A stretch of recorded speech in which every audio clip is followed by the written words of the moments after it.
So my dear English language learners, this one is conversation practice, and we're gonna give you advanced phrases that you can use during your conversation to introduce another thoughts, to maybe politely interpret someone, to express what you think, and to just make your conversational English more lively.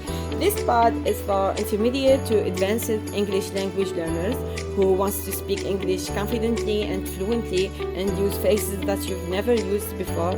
So make sure you watch this video up to the very end. 1, 2, 3, 4.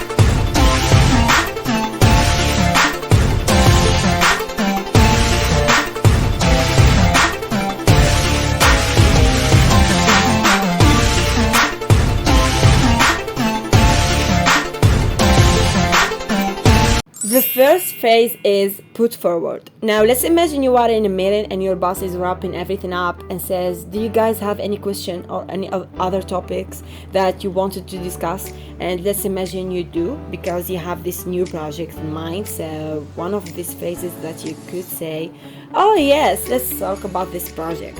Well, this phrase is very basic. Now you can use another phrase. This phrase is to put something forward. Let's look at the example. I'd like to put forward several proposals that I have regarding our project X, Y, and Z. So to put forward means to introduce or suggest ideas for others to discuss.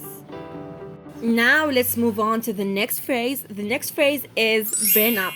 Now let's get back to the meeting that we had. So imagine there is a colleague, her name is Sarah, and there is no way she doesn't want us to talk about X, Y, and Z project.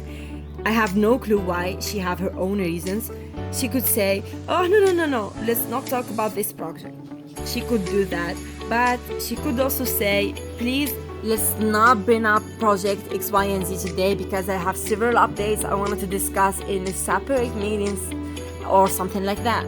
Yeah, she could say let's not talk about this, but she could also use this more advanced phrase to bring up. To bring up means starting to talk about a particular topic, a project, money, jobs, whatever. Now the next phrase, run over. Well, we're still in the meeting, and just imagine that you have some updates on the project and you wanted to present your opinion. You could say, guys, no, you don't say guys in formal meeting.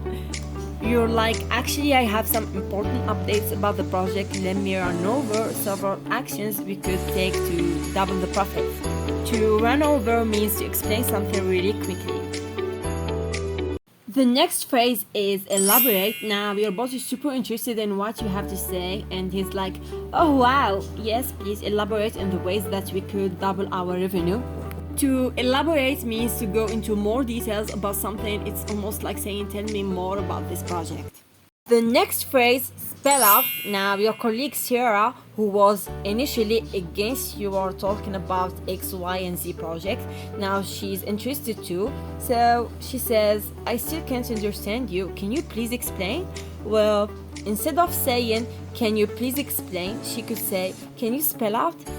Spell out means to explain something in a clear way with a lot of details.